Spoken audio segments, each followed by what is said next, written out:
Hello, welcome to the Fried Bread Siblings channel. I'm Bean, And I'm Egg. and we would like to announce that in the spirit of Halloween, we'll be kicking off our channel's grand opening with our first ever Spooktober special. So for the month of October, we'll be breaking down 3 pieces of entertainment based in the horror genre with ties to the indigenous community. And for our first breakdown, we'll be going over one of Image Comics' newest horror series, Two Moons, that made its debut this year in February. Now, Two Moons is the product of writer John Arcudi and artist Valerio Giordano. John Arcudi is from Buffalo, New York, and graduated from Columbia University, where he majored in English.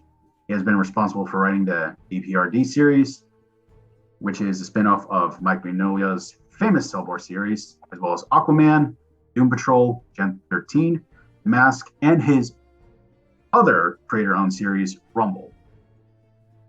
His artistic partner, Valerio Giordano, is from Rome, Italy, and has worked for European, Canadian, and American comic book publishers such as Sergio Bonelli, Editions Soliello in Europe, Arcana Studio in Canada, as well as Marvel and Tidal Wave Productions in America. He's best known for his variant cover work on several series published by Marvel, such as Savage Avengers, Ghost Rider, Jessica Jones, and Punisher. Now, full disclosure, neither John Arcudi nor Valerio are of indigenous descent. Mr. Arcudi is an American of Italian descent, and Valerio is from Italy. However, Mr. Arcudi has previously shared his intentions for this comic. According to an afterword by Mr. Arcudi, included with the first issue of Two Moons, he stated that he has been interested in Native American culture since he was a child and was frustrated with portrayals of indigenous people in the media, including the Lakota, the Cheyenne, the Kai, Nye, and the Pawnee, and so on. But he grew especially frustrated with depictions of indigenous people set during the 19th century. He rightly calls out well-intentioned but ultimately hollow depictions of indigenous people in media. Mr. Arcudi also makes note of how Native people have often been relegated to playing the role of either the hostile savage or the sage custodian of the sacred natural world, and how often Native people are often reduced to symbols instead of being recognized for the complicated and nuanced people they really are. He states that as a writer, he does his best work when writing about people. The story of Two Moons, as he puts it, is the story of 3 cultures and more as the narrative unfolds, as well as the interaction between and among these cultures. He claims to have invested a lot of research into this book about a bygone century, as well as a lot of references for his poor, long-suffering, but brilliant artistic partner, Valerio. Mr. Arcudi aims to be true to every culture represented in Two Moons as much as history will afford him, but he admits that he has made allowances for the sake of drama, clarity, or space saving, so things will not be 100% accurate for historical or ethnological documentation. Mr. Arcudi also makes it a point that Two Moons is not representative of any larger population, but the story of one man and one woman. And as he rightly puts it, it's vital to remember no ethnicity, no culture is a monolith. And the people who comprise them live many, many lives with many stories to be told. Now, to offer a brief summary of the first trade paperback of Two Moons, the story of Two Moons takes place in the middle of the horrors of the American Civil War. As a young soldier named Virgil Morris discovers that he can't leave his Pawnee origins behind him, visited by ghosts and visions. He learns that the war is not the worst evil he and his new friend, Nurse Frances Shaw, face. Together and apart, Frances and Virgil bat madness and hell itself. Egg? So, to give some historical background onto the text because, of course, with any history influenced piece of media, it is always good to kind of walk in knowing some kind of general background information, even if it is the bare minimum. Um, so, the Indigenous American relationship between between culture, society, and wartime has always been very complex for the United States history. I mean, even from the very beginnings when it came to the Revolutionary War, um, there were. It all started off because of the quote unquote French and Indian War that led to the taxation of the 13 colonies. So having a story set in the Civil War period in which oftentimes it is very focused on more of the Union and Confederacy conflict and the great quote unquote generals that headed said conflicts, the nuances and the stark and quite frankly startling realities that came into the political time setting is very fascinating. And I'm honestly kind of happy that the creators did take the opportunity to set their story in this time period because, as they said before, no culture is a monolith, and the indigenous involvement of the Civil War was very, very much nuanced. There was a large amount of Native tribes who fought on behalf of the Confederacy, some of which directly did practice slavery themselves, whether that was influenced by pre-colonial age or seeing how the Spaniards in the kind of Floridian / the 13 colonies were able to become rich based off slave labor is another thing entirely. But there was also the reality that a lot of the Confederate states and even the Confederate government in general did give a lot of false promises to many of the indigenous tribes that through the Confederacy they would have an actual chance of being able to preserve their rights to their homelands and to sacred sites. And to kind of zoom back for a moment, on the Union side, we have to remember the Civil War did not initially start with the ideal that this was based on the idea that the Union was going to fight for freedom. In fact, it was only until later on when they realized they would have a greater chance of winning the war if they embraced that all people are equal, that the war tide started to change. And you can see that more on the southwest coast, because we have to remember one of the things that kicked this off was the fact that new territories were being added to the growing Americas.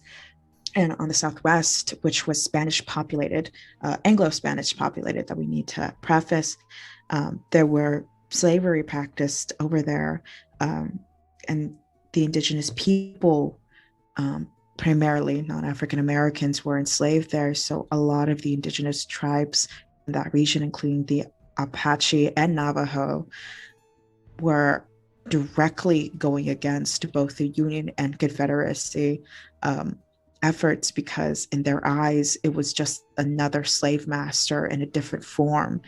These people did not care for them, but rather they were trying to use their resources in their land.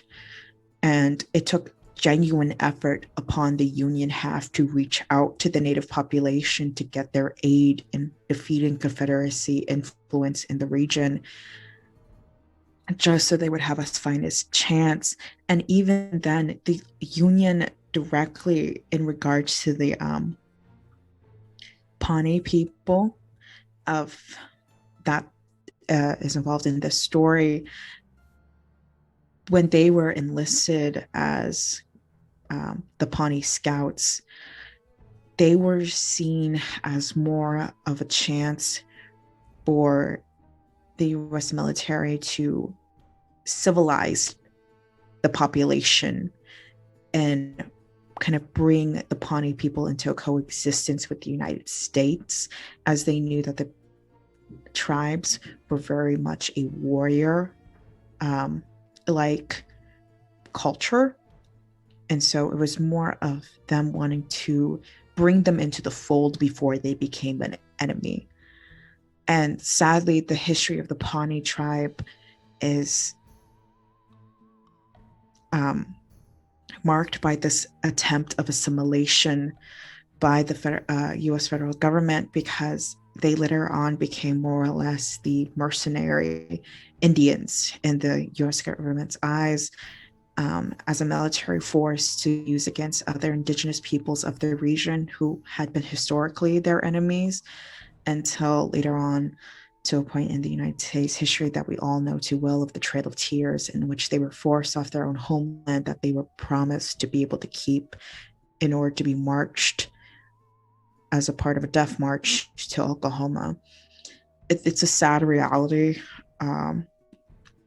that President Jackson wasn't exactly the best for the people, for the indigenous people of the Eastern Coast. And it all kind of started off with the Civil War, which is kind of startling when you realize just how entrenched anti-indigenous mentality, history, and ideology is ingrained into the United States, that it's been in every step since the dawn of its creation to its Civil War to even modern day, in which, like, if you look at the Pawnee representation, oftentimes they are depicted as savage warriors, whipping dogs, or for some reason, if you watch The Office and you notice the Pawnee episode in which a mural of the Pawnee tribe is depicted as savages, in which the episode's attempts to correct and rectify, until you remember that this whole show is set in a town called Pawnee. And it makes you wonder if the writers fully understood that. But to get back on track, to sum up the history lesson, the indigenous involvement in the Civil War was very nuanced. It was very complex. In regards for the tribe that is being depicted in this story, it is very much a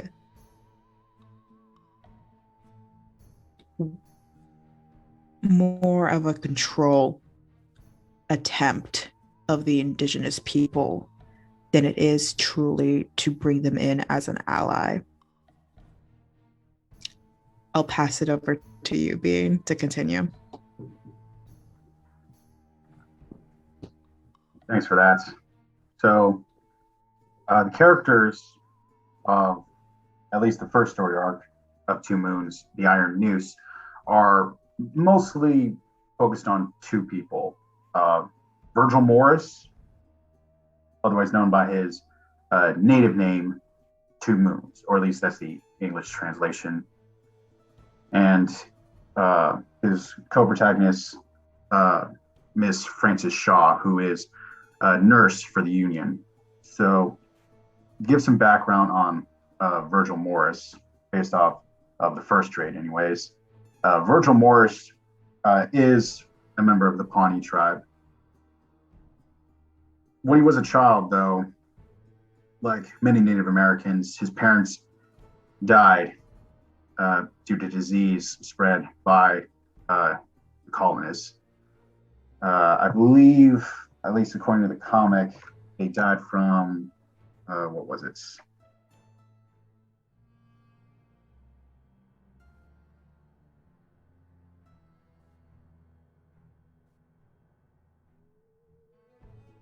Yeah, they died of smallpox, which was probably the deadliest pandemic Native people faced. After they died, he was adopted by a white couple who were responsible for running a school near his tribe. They adopted him, they gave him a new name, and they basically raised him to be white. I know that sounds rather crude, but I mean, he basically lost touch with his roots, all of it. He almost even forgot his name until he meets his grandfather again during his time as a private in the Union Army during the Civil War. So, without getting into any more spoilers, though, Miss Frances Shaw herself is a Civil War nurse. She is an Irish immigrant who came here like many other immigrants the world abroad to find a better life. Of course, she was also fleeing the famine that was occurring in Ireland. For those who don't know about the potato crisis, unfortunately, many of the crops, especially the potato, which became a vital part of the diet for the people living there, were essentially wiped out. So, with that out of the way, I'd like to talk about like just the art for Two Moons. I mean, Valerio is just, I mean, I don't know about you, Egg, but I actually really liked it, especially for a Harmer comic. It's so gritty, and his use of shadows and shading, like, especially for some of the more like horrific scenes, and his creature design, I actually really liked. What was your reaction to it? I loved the kind of take he had on the art of the time, just because, like, you think of the Civil War, you think of like the grit, the dirt, like more Americans died in the Civil War than any other previous conflict, even the Revolution. And you can really feel that weight in his art depiction, from the way like the blood splatters when a character is shot, or just they look like they're going through a wartime crisis. These people are dirtied, their clothes are stained, their hair is messy. I especially loved the nurse character, um, Frances, how as she's working, you could see the details that he put into the fact like her hair is drawn in a way that it seems as if she's been grabbing at it out of stress, and how her clothes are disheveled and wrinkled and dirtied with stains that could be blood, could be dirt, or could be sweat. I love those little finite details. And like you mentioned, the monster designs, not to get into spoilers just yet, but you could kind of see it on the front covers. The detail that he puts in them, and kind of like the way and method he's able to draw these characters in a way that kind of invokes both Western horror, but some undertones of indigenous horror as well, of like monstrous shapes, which kind of hits different. Yeah, I agree wholeheartedly. Um, so getting to our review, I want to focus on the positives that we have first. So, um, uh, what was your like response to just like the comic as a whole, the story, the art? Um, so I guess we should put the kind of spoiler warnings ahead now, since we're kind of getting into the reviews and kind of issue breakdowns. One of my big things, and this is going to sound minor, but it's very important. They made Two Moons attractive. And I know that sounds silly, but let's be honest. Twilight did not do us any favors for the indigenous ideologies on what a attractive native man can be. So to kind of have Two Moons be depicted as attractive, A beefcake. yes, very much himbo energy. I'm not even gonna lie, I got a lot of himbo energy from the way he was drawn and the way he is kind of a dumbass at things, but he's trying his best, which I 100% appreciate.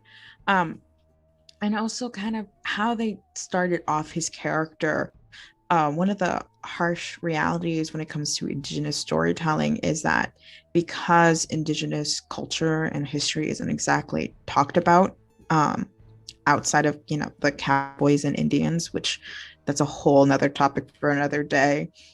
Having him be an example of an Indigenous person who was removed from their culture, which can be akin to like those who experience boarding schools, or perhaps those who are urbanites or moved away. It gives like a launching off point for those who are trying to reconnect possibly with their culture, but also for outsiders and non-Indigenous people to be like, well, okay, he had two white adoptive parents, so clearly there's some baseline we can work with of like, okay, he doesn't know what he's doing, I don't know what I'm reading, but I'm intrigued because he's clearly going through it, which I mean can be a nitpick into a negative, but we'll get to that later. I also like the way that they're handling Francine's character, the fact that she is an Irish immigrant who's a woman during the Confederacy, the Civil War, trying to help the Union. Um, just simply because like usually in these types of stories, if it's an immigrant character, it's like very minor role, but the fact that it's an immigrant woman who's like the second lead and she's a redhead, come on now, that's really cool.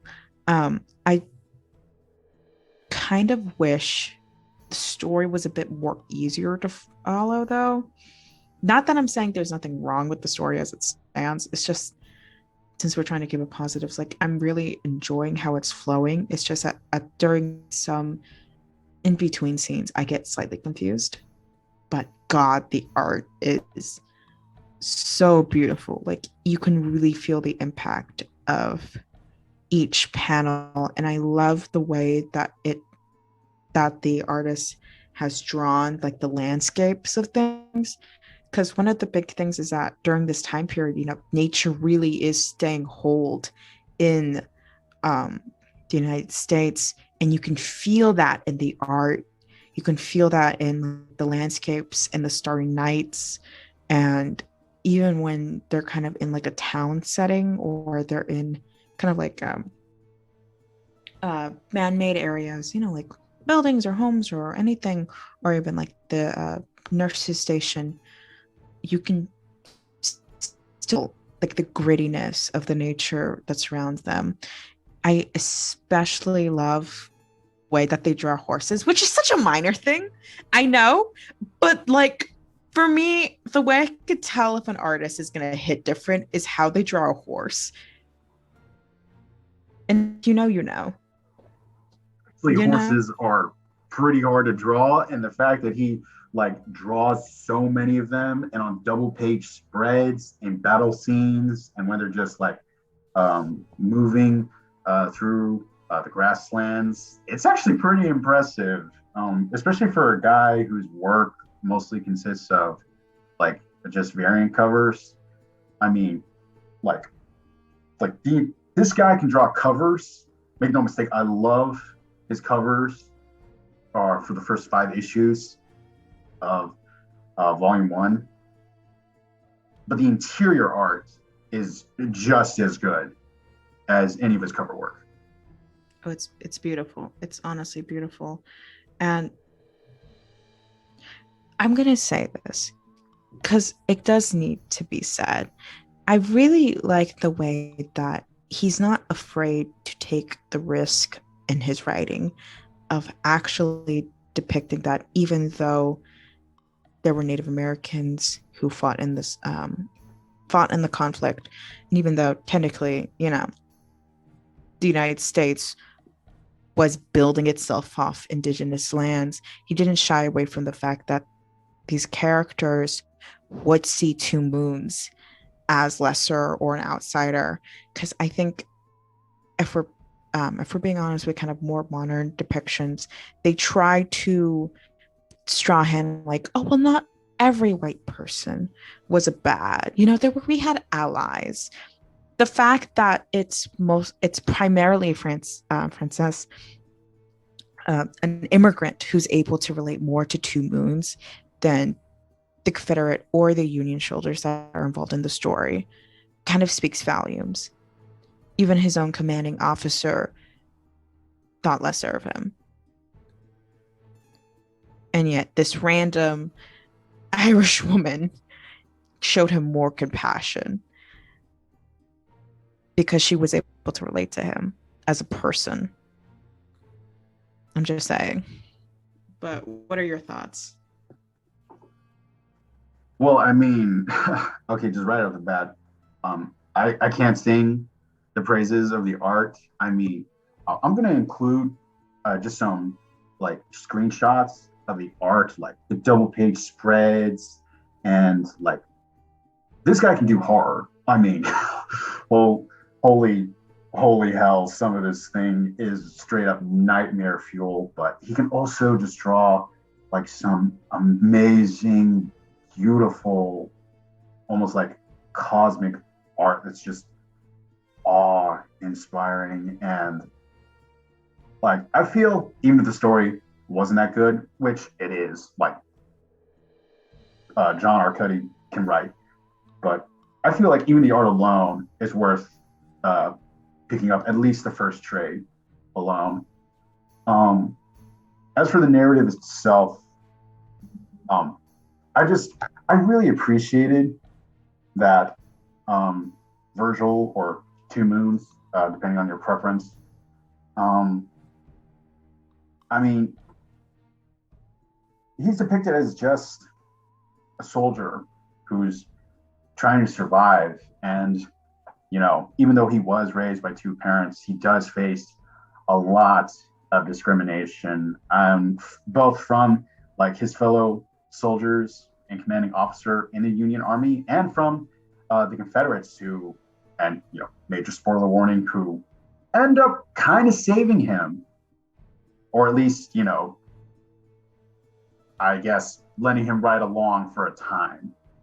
And again, full spoiler warning, but Virgil ends up straight up shooting one of his fellow soldiers when he finds out that he's actually possessed by this. I'm not sure how to pronounce it, but it's like an indigenous version of what you would call like a demon, so to speak. Spoilers warnings. They're demons in this book. It's not zombies, guys. I know the cover might suggest otherwise, but no, these are. We're going to get into some indigenous lore. Yeah, I mean, I thought for a while that maybe they were skinwalkers, but no. This is actually based off of Pawnee tradition, correct? Yes, and yes, we did just set ourselves as Navajo. Don't come for us in the comments, please. Thank you. Yeah. So, I mean, just go over the story real quick. I mean, it starts off with Virgil, you know, fighting for the Union, you know, fighting for a good cause. He believes in it. He's raised by parents in the North, so he fights. But then he meets his grandfather in one of the hospital tents, and that's when he suddenly almost Awakens. I don't want to say awakens. It's almost like he's forced to like reckon with his heritage because his grandfather is a medicine man. A seer, in English terms, at least.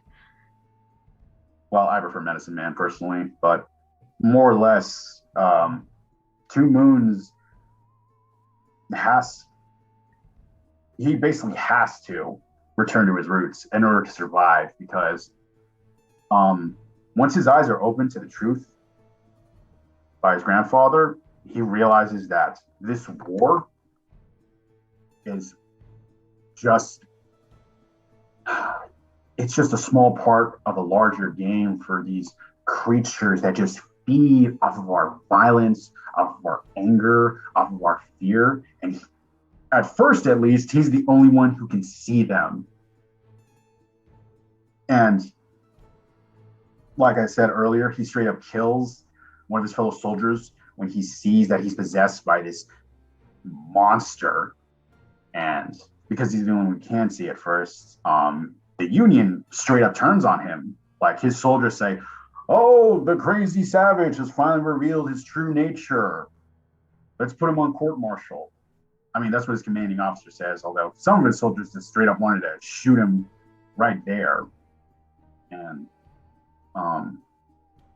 funny thing is, when he did kill his fellow Union buddy, he ended up saving the life of a Confederate unintentionally, but just that one act alone convinces that Confederate soldier to come back along with his unit to save his life. And I actually appreciated that because I know it's easy to turn the Civil War into like good versus evil, but I mean, make no mistake, like Northern cause was far more worthy than the Southern cause. I mean, they fought for slavery. I don't care what anyone says. The Confederates fought for slavery, but that doesn't mean that they weren't human beings. That doesn't mean that they didn't have lives that were worth remembering.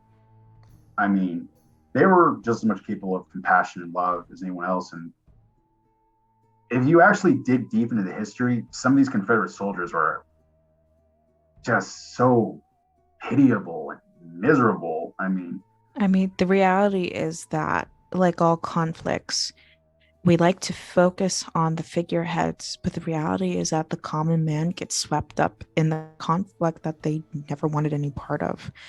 A lot of these Confederate soldiers, they were fighting simply because, well, what else were they going to do?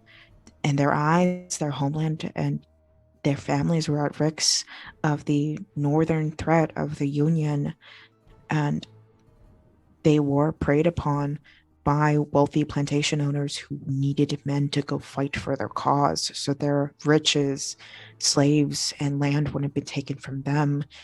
Even though, if we're being brutally honest, a lot of these poor Southern Confederate soldiers had more in common with the slaves they were fighting to keep for white plantation owners than they did the people who were leading them. And the reality is that, as you know, the author explained, everything is nuanced. Conflicts are not black and white, and it does help that we gave some historical conscience to this, that it would make sense that this Confederate soldier would go back to help the native savage he saw shoot his own leader, because, well, the Confederate soldiers would know that some indigenous people were fighting with them. So why wouldn't he go back and get another Confederate to add to the arms? I figured it was more of just like a life debt. This man saved my life, so I'm obligated to return the favor. At least that was how I read it anyways. But I mean, yeah, you could also look at it that way too. But I mean, when Virgil does like hook up with these Confederate troops, he finds out how desperate and kind of ruthless they can be, because after saving his life and running from the Union Army, they stop by this town where Francis is getting some medical supplies, and they basically try to take the whole town hostage and just like gather up as much supplies as they can for themselves, which actually happened a lot during the Civil War. I mean, both the Union and the Confederates would just basically ransack whole towns because they were just like desperate for guns, for clothes, for food. And we must stress that for the Confederacy, a lot of these men and just the troops in general had to do this simply because the Union was barricading and was chokeholding the South in a part of the warfare. And if you look further into the conflict, the more and more it dragged on, the more desperate these people became. Yeah, but what's depressing about it is that they were doing this to their own people. I mean, Confederates would ransack towns in the Confederacy for supplies. I mean, when people get hungry, when they get desperate, when they get cold, it's kind of scary how quickly they turn on each other. But anyways, as they're trying to basically rob this town, Virgil uh, helps save them by setting the horses free. So the Confederates have to go and chase them down. But when they do finally get the horses back, with some help from Two Moons himself, they end up getting caught. Well, okay, they don't get caught by the Union just yet, because before the Union even catches them, Virgil goes by the river, has a vision, and then finds out that one of the Confederate soldiers that he's been riding along with is also possessed by a demon. So plot twist. Things get nuanced. These demons are playing both sides, and they're possessing soldiers who are both Unionists and Confederates. So like as far as these monsters are concerned, we're all just fodder for them. Like it really it's basically is like a buffet. It really is Among Us 2.0 Confederacy. No, trust nobody out here. Everyone's us. I mean, you say Among Us, but honestly, it kind of feels like Invasion of the Body Snatchers. Or is this Squirrels? Is this Marvel Squirrels? Marvel really said, let's do an extended What If universe. And honestly,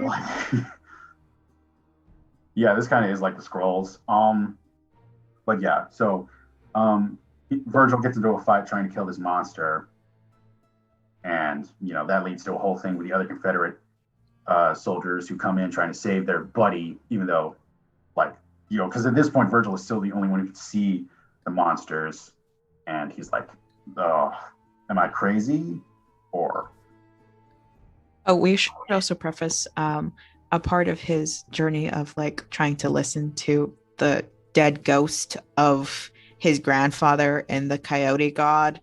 He ate some mushrooms too, so that's not helping him either. So he has these moments of am I hallucinating? Did the mushrooms do something? Am I dreaming? What the hell is going on? He really doesn't know what's happening to himself. All he knows is that I need to kill these monsters. Yeah, I also I kind of found that kind of intriguing. For the first couple of issues, you're not sure whether or not this is all in Virgil's head, or if it's just like a bad acid trip because of that shroom he ate. But I'd say by the last two issues, 4 and 5, you find out quickly that no, man, this is real. This is all real. It's like the shroom was just like a catalyst for him to tap into his abilities and see the truth. It opened his eyes, and for the last two issues, at least, it almost turns into a siege story. I'd say it's akin to something like Assault on Precinct 13, where for issue 4, the Union does catches up to the Confederate unit. They capture everyone, including Virgil and the Confederate soldier who's actually a monster that he was trying to kill.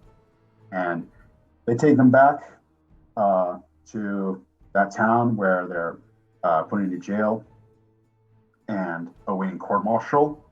But then, oh boy, that Confederate monster that they got locked up, well, turns out he has friends, a lot of friends who show up in front of the jailhouse demanding that he be released. Very much Attack on Titan, Annie calling for her friends vibes. Oh, yes, absolutely. And if you know, you know.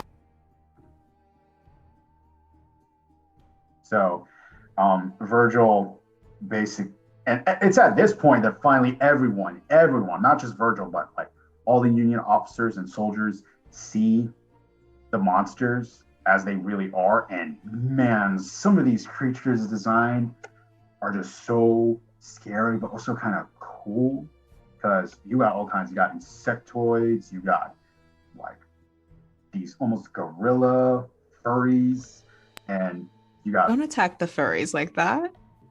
I didn't mean it like that, but like some of them got fur, some of them got scales, some of them are just so slimy. It's definitely a lot of references to like eldritch horror, some indigenous horror. Uh, Definitely the artist really want him to like love letters to just monster horror, body horror in general. And I really love the fact that he went full in.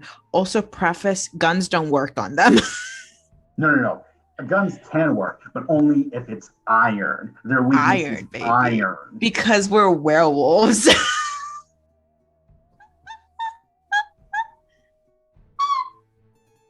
No, werewolves are silver, not iron.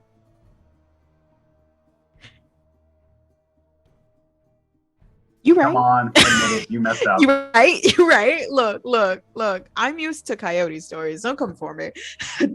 But also Cannon's work, which I love the fact that they depicted Two Moons just tearing into these monsters with nothing but a sword and a hand knife, while the Union guys had to use cannons and anything they could get their hands on, and just like the bloodbath that becomes like the most recent issue.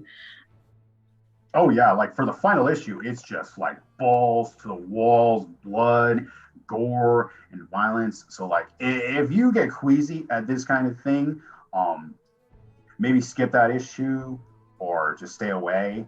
But um, if that's your thing, if you're a gorehound, this is the comic for you. Trust me. I mean, he goes into like full blown badass mode and just starts tearing through with the help of the other Union soldiers. All right. Sexily. Two Moons is very sexy when he's doing this. Yeah, yes, he gets his shirt torn off, going in all bare chested. It's about sword and a knife. It's about knowing that women read comics too, and not all women are monster fuckers. Some of them just want to see a himbo go absolutely feral in a sexy way, but in an intelligent way. And if you know what I'm saying, you know what I'm saying. Yeah, and he goes out. He goes all out, and he doesn't come out unscathed. He comes out just covered head to toe in scars and claw marks from all these monsters he kills. So, yeah, Two Moons, like, they do end up winning in the end, and he does survive, but he does come out of it a little worse for wear. So, he might be strong, he might be cool, he might be badass, but he is not invincible. He still can get hurt and bleed like any other person. He's still human at the end of the day. Mm-hmm.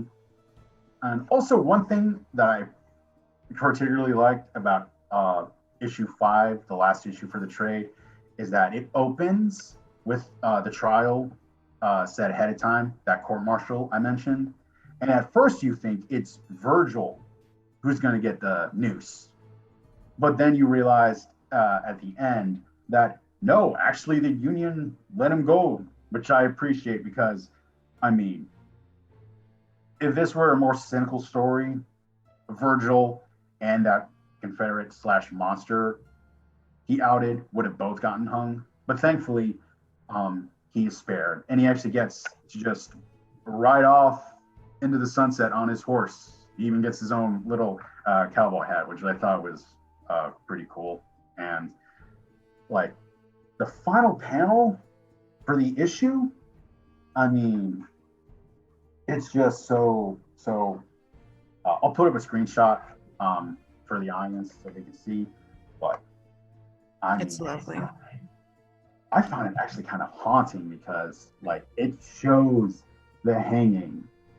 Oh, I love it. Hanging, and you're left wondering because iron is supposed to reveal these things. So depending on your interpretation, like the reaction of the crowd, either they see this creature for what it is, or they're just horrified that a man is being hung with barbed wire because they ran out of rope. So hot. And Two Moons is the one who recommended this, that they use iron barbed wire to hang him. It's hot. Hence the title of the first arc in the first trade, The Iron Noose. And if you know, you know. And if you know, you know. Also, I think just like the usage of iron as a weakness for the creatures. I don't know if that's like a reference to Arcuddy's previous work for the BPRD or with Hellboy, because in those two series, iron is also a common weakness for a lot of the monsters that the BPRD and Hellboy fight against. But also just like in a lot of cultures and mythologies, iron is a common tool used to fight against demons and monsters as well.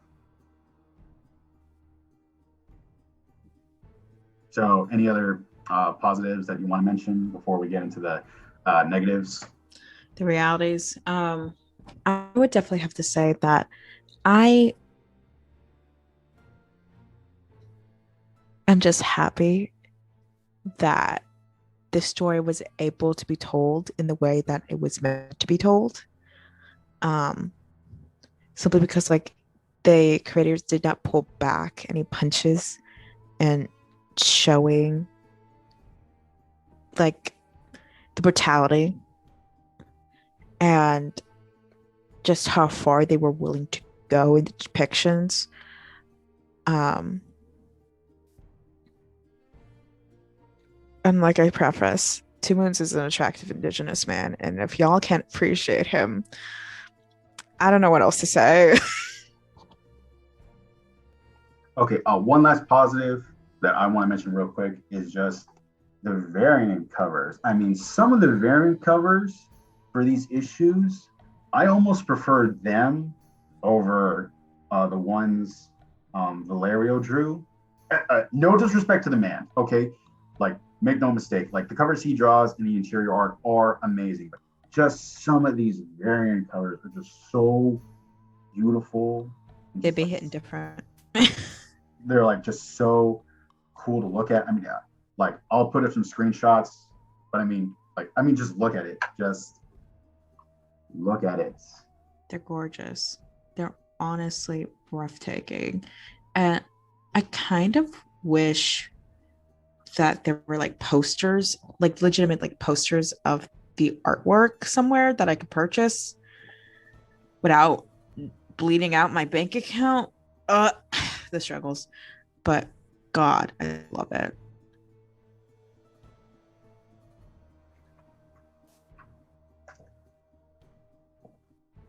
I think my favorite variant cover is actually one that's a lot more of this somber one where it's Two Moons kneeling in the ground with, I think it's his grandfather, like the ghost of his grandfather and of other members from his tribe and other indigenous people standing behind him.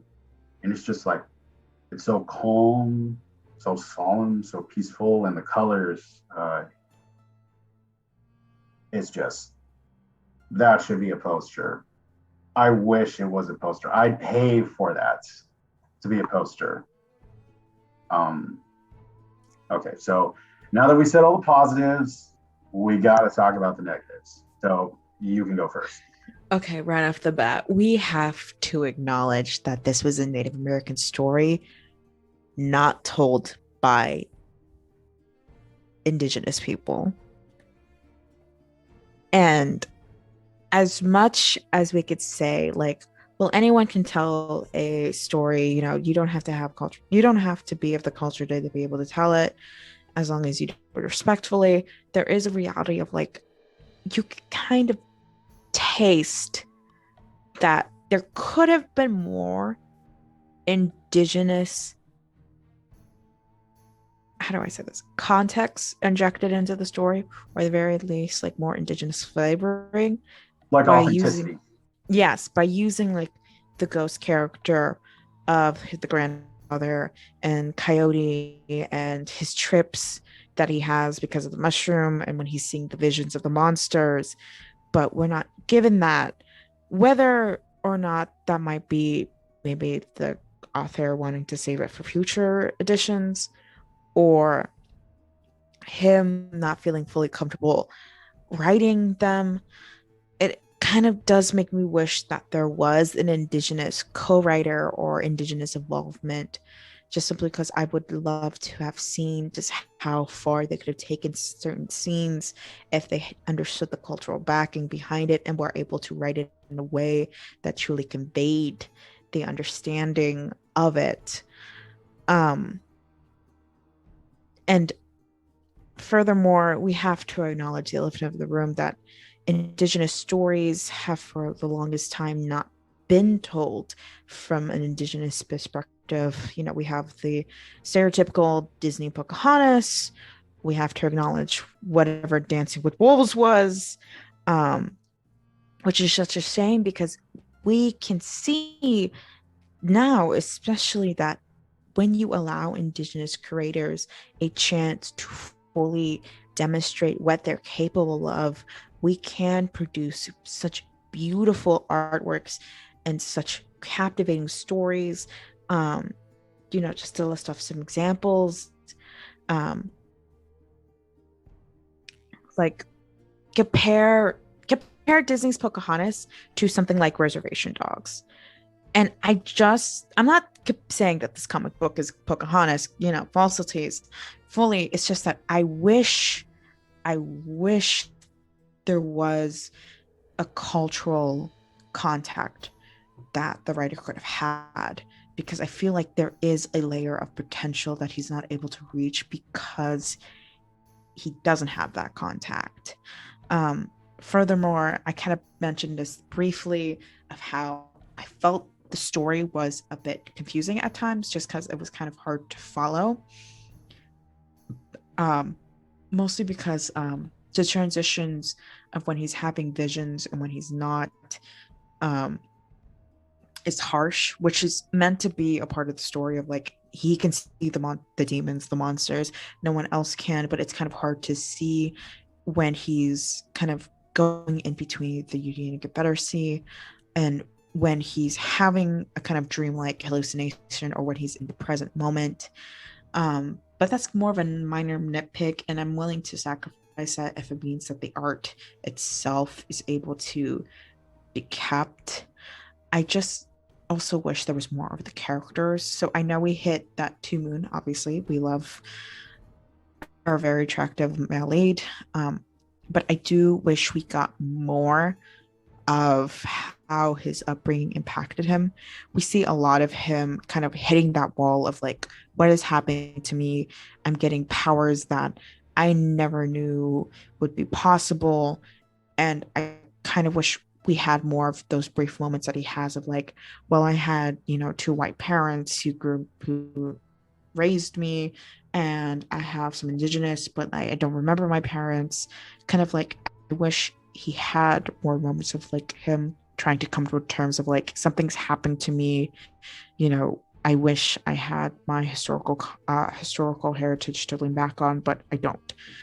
Um, and also, I kind of wish we had more of um, the female lead. Like, I really like her character, Frances. I just wish we saw more of her. It's not to say that she isn't proactive in the story. She's definitely, I could see her becoming like the heart of the story. I just wish that we wouldn't have her be the heart, because it's such a cliche, especially in action comics, that the woman ends up becoming like the the soul of the hero, or like she's the reason that he's able to stay with his humanity.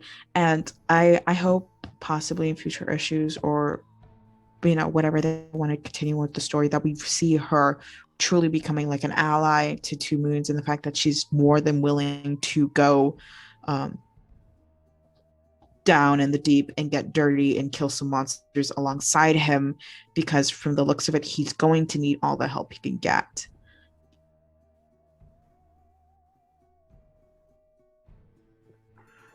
Yeah, I agree with all of that. I do have some nitpicks. It's mostly more has to do with just like the narrative decisions John made when writing the story. For one gripe I had just right off the bat is with Two Moons' backstory. In the comic itself, his backstory is actually revealed by another white Union soldier to Francis.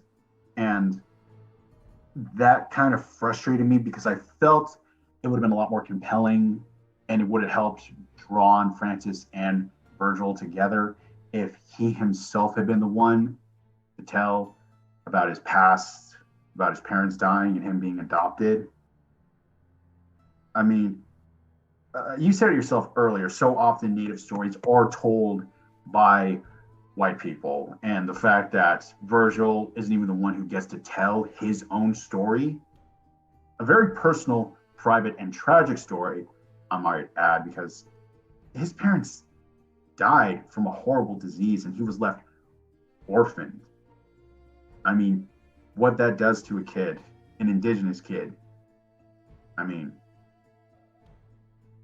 I can only imagine the pain, the suffering, the heartache.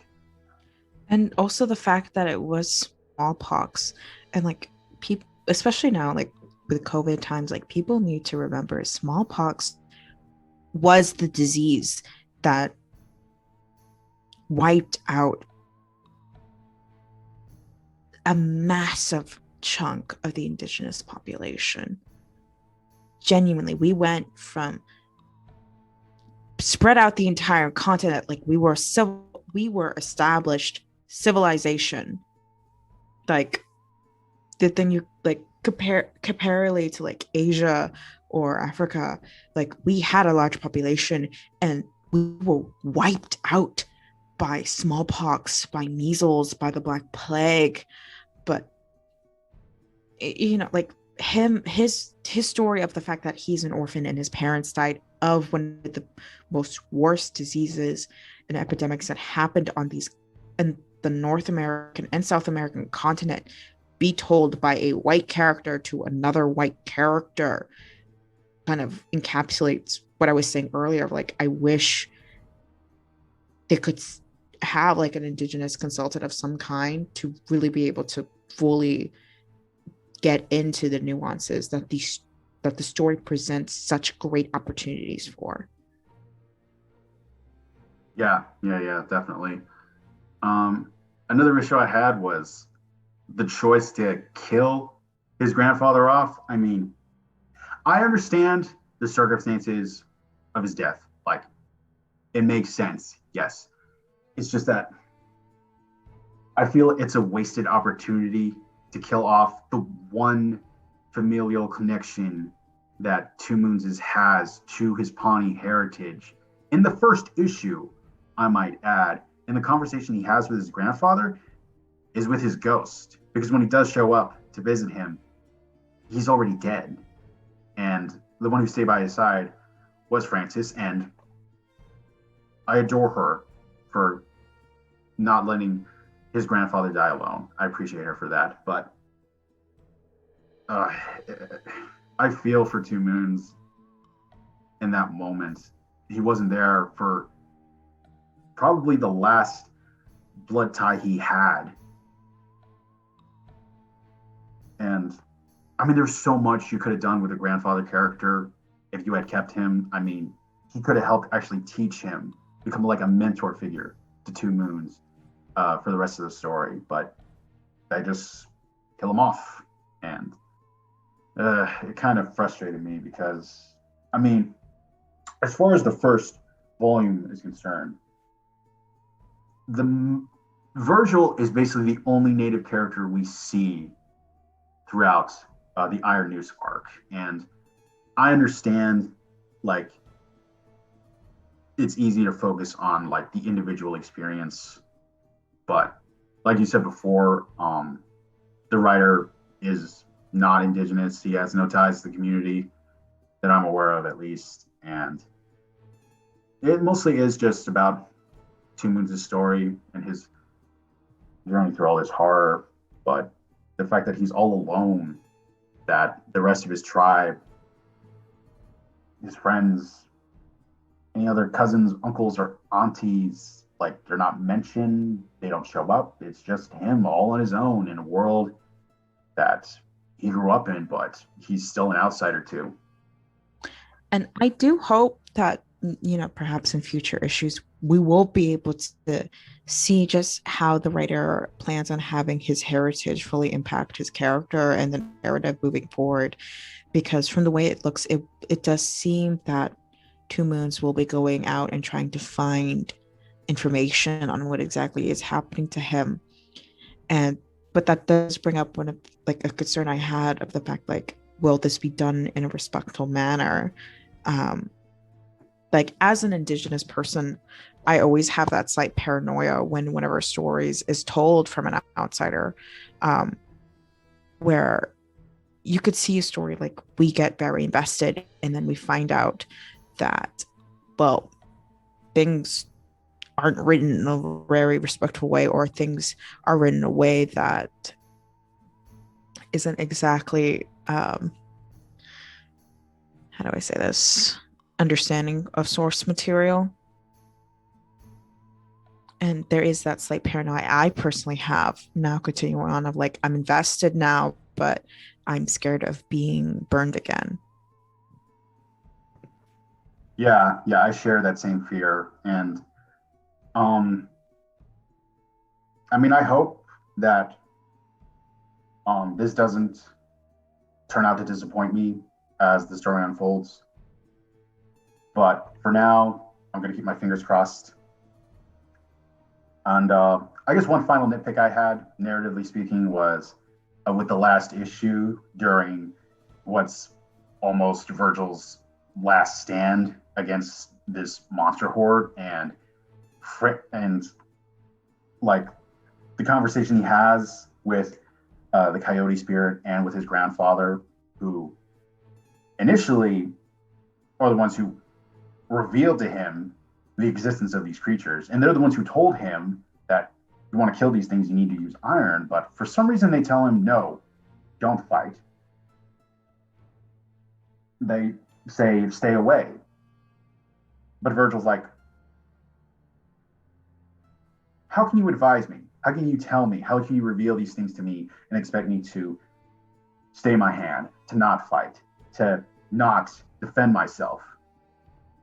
And then Francis's reaction to when Virgil goes on a rampage in the end.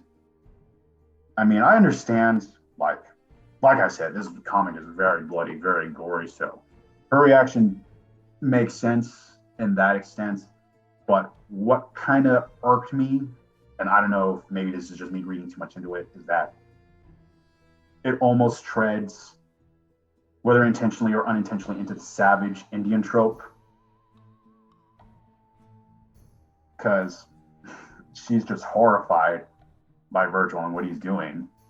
But in my mind, at least, I'm like, Virgil's doing what he has to do, okay? These things are going to kill him and all of you. Although I do have to say that that one face shot of him mid-rampage, I mean... Sassy. But on the other hand, I can understand if, like, John is trying to say that this violence brings out like a kind of bloodlust in Virgil that is scary to look at. But I mean, that's more just a nitpick. And overall, I feel like the story, as fast-paced and as exciting as it is a little rushed and maybe a little thin as far as characterization goes. Because I mean, it's pretty quick. The first arc is only 5 issues, and it goes fast. It's mostly just a lot of like reacting to just event after event after event. So if you enjoy that kind of pacing, maybe you'll get more of it than I did. But I do feel like maybe he could have slowed it down, taken his time, actually gotten to know these characters. But on the other hand, I do understand that that can be slow the pacing down too much and maybe get a little boring. But I mean, as a writer, you're supposed to be able to balance out the excitement with the downtimes you take to actually get to know who your characters are as people. Definitely. And I mean, you brought up the savage remark, and I guess we have to kind of address another elephant in the room of him being a quote unquote, I guess, like successor of shaman or medicine man or seer. Um, indigenous mysticism has a very complicated relationship when it's being depicted in Western media. And for us to not address it would be a disservice of the fact that, you know, indigenous mysticism is clearly going to play a part and a very large role in this story. And the way it's currently being depicted of him seeing these monsters and having these psychedelic out of body experiences and it being triggered by a mushroom,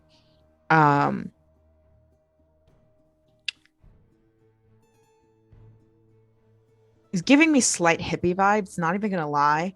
Bad trip energy, but I mean, the hippies, like a lot of their whole shtick was ripped off of our culture. So, ugh. So I'm going to point the elephant in the room of just like, yes, there was clearly going to be some liberties taken with ideologies in relation to religion, spiritualism, and mysticism for this indigenous group that the creator is going to be depicting. And I am cautious of how it's going to be depicted, but I'm hoping it is done in a respectful manner, in a story driven manner, because I'm willing to give liberties when it comes to indigenous spiritualism, just because I know there are elements to the way we believe of things in the world that should not be shared with outsiders. And so if an outsider is going to write stories of us, there will be elements that they will not know because they are an outsider. And that is a reality that has to be addressed and taken into consideration when non-native writers are writing our stories or writing for our stories. I agree. I agree with all that. I just hope it doesn't become a magic shaman story. Let's not do Johnny Depp. Shaman King? Oh my god, that will be an episode. Or yeah, Shaman King deserves its Lone own Ranger episode or episodes just because. Lone Ranger. Oh, Lone Ranger and Johnny Depp, you mean? Yes, you know exactly. The crow in the head. Who? Why? Okay. We gotta stop. Otherwise, we're just gonna get sidetracked. And this video is getting long enough as it is. So, okay. Moving on to our final recommendation. Would you recommend that people go out and buy, support, and read this comic? Yes. And I'm doing it for twofold. One, because you're going to see a hot indigenous man whose shirt gets ripped in half.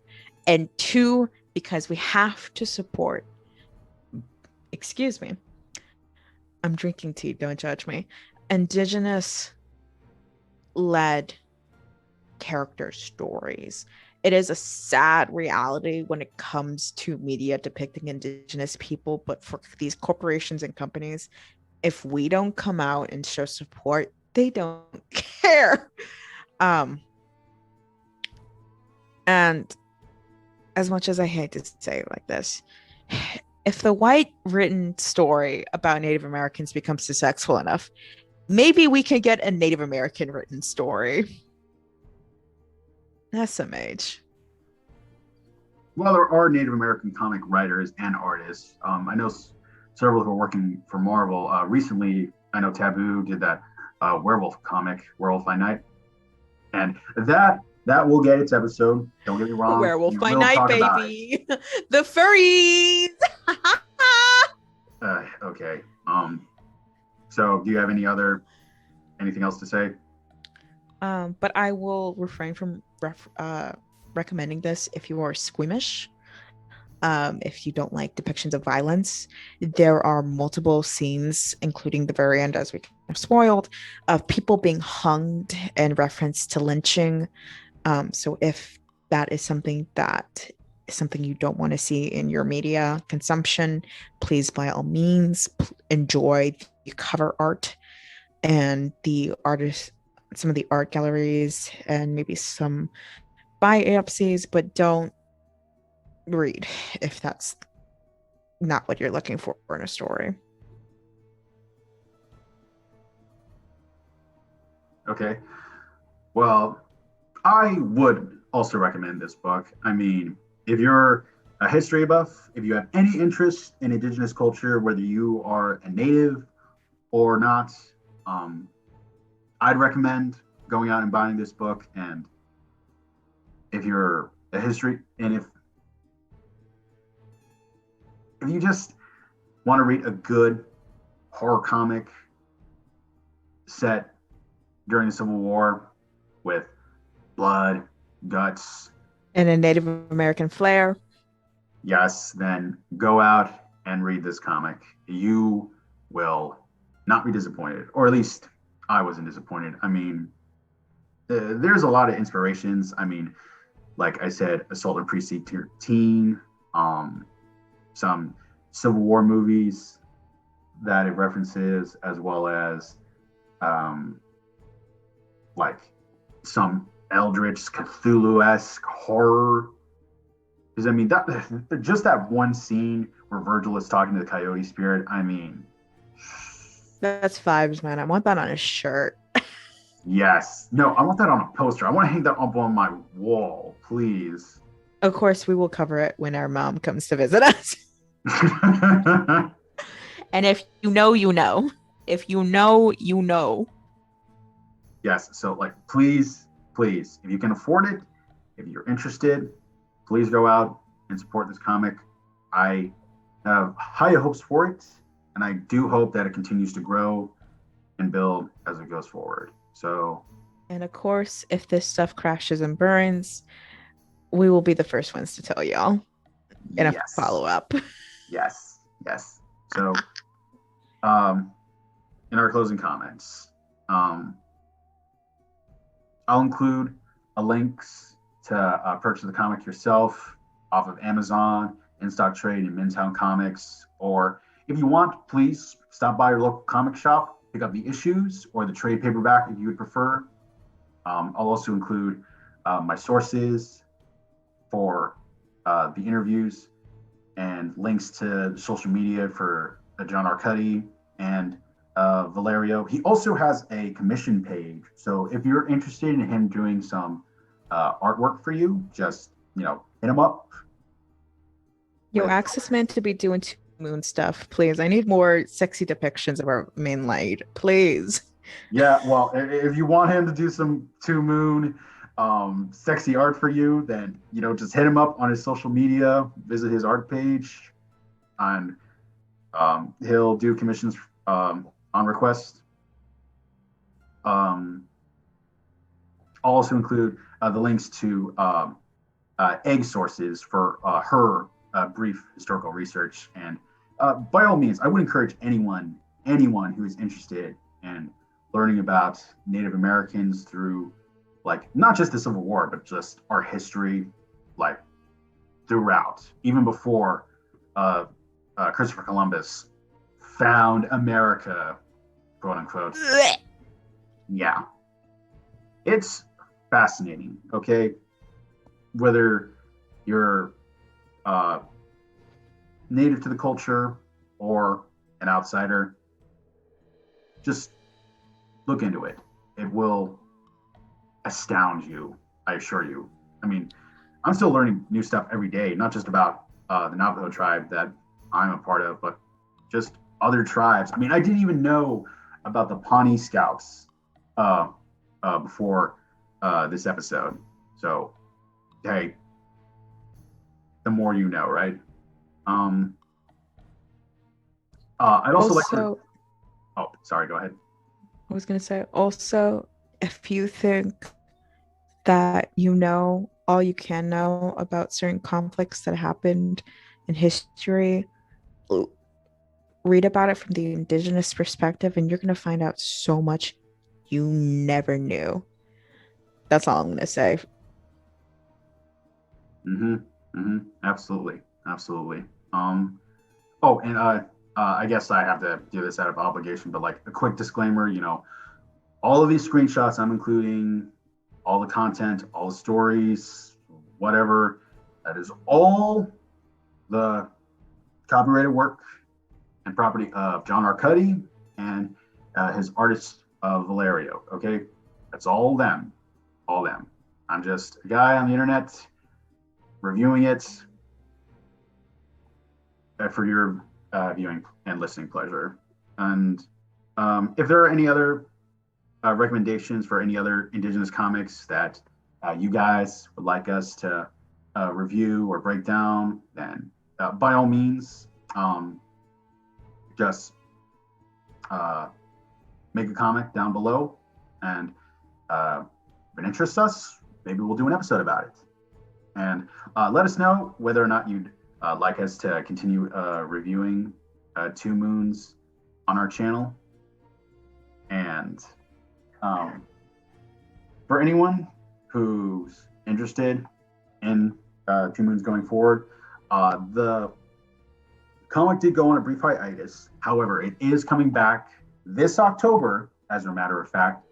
And apparently, the next story arc, interestingly enough, will focus on a group of Buffalo soldiers who will be transporting Native Chief back to his tribe. And for those who don't know, our relationship with the Buffalo soldiers is Nuanced. Let's just say nuanced. Yeah. And leave it at that. Not to give spoilers for history that y'all should know already. If you know, you know. And if you don't know, educate yourself. Yes, absolutely. And I'll be very interested to see how the next story arc unfolds. And apparently, John has at least 3 arcs planned. Although I do hope that Two Moons does continue beyond that. But if those 3 are it, I hope they're even better than the Iron Noose arc. For the spooky ookie season. Yeah. Mm-hmm, mm-hmm. So, with that being said, I think we'll end this episode today. I'm Bean. I'm Egg. And thanks for listening to our review. And hope we'll see you in the next video. Goodbye. Remember to tip your waiters and make sure y'all brush your teeth, wash your face, and comb your hair. And if you know, you know. Bye.